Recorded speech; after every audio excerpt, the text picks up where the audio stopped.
In over-the-counter product, everything is naked. Everybody knows what the product looks like once you apply for the patent.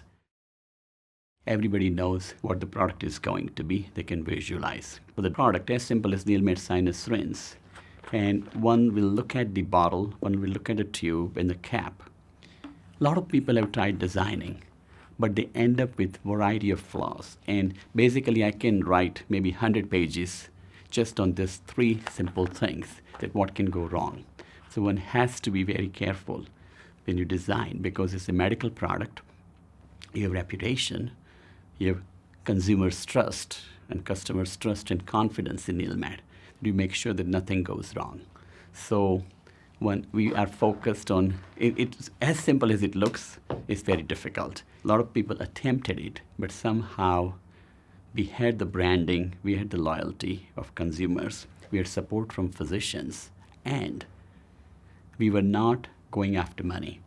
We were looking only for one thing, that a great product like NeilMed will be always in consumer hands as long as we put tremendous effort in innovating and keep the price low.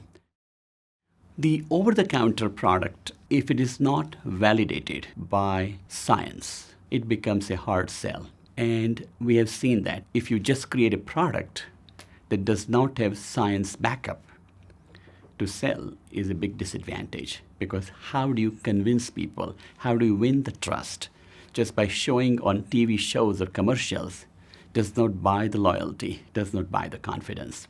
So the product has to be basically having good science behind that. Being a doctor, I always feel that it cannot be any hoax, but product has to be validated by scientific facts, and then it becomes an easy sell.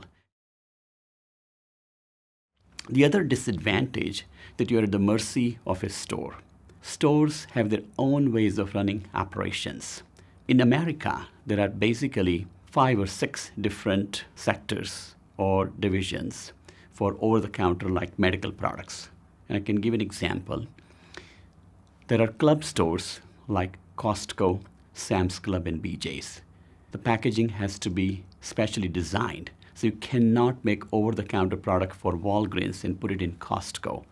It has to be designed to meet Costco requirement. Typically, it will have the use that will be for not 1 month or 1 week use, for 3 months use, 6 months use, or 1 year use. The price has to be much cheaper, and the packaging has to be very sturdier because you're putting a lot more stuff of your product on the shelf. Then comes drugstores. Examples like Walgreens, CVS, they have section for the drugs. They have sections for different diseases like cough and cold, allergy, eye care, ear care. So you design the product for them. Then comes the food stores. They also may sell some drugs.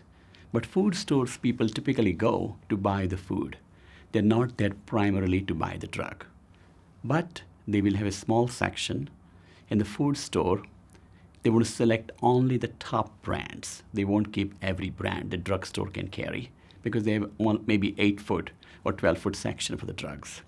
So you need to have number one product in the food store, and the packaging has to be smaller, because they want to keep several number one brand in a small package. So consumer is buying grocery and will also buy the drug. And then comes like convenience stores, like 7-Eleven type, or gas stations where people will be having. And then will come like a dollar stores, and here the product has to be very inexpensive. It has to be like under $5. So you design the product with lesser quantity, of course the same quality product. You have to give everything same to the consumer. And then comes the online business, where you need to do bundles of 2, 3, 4, because they have a different requirement.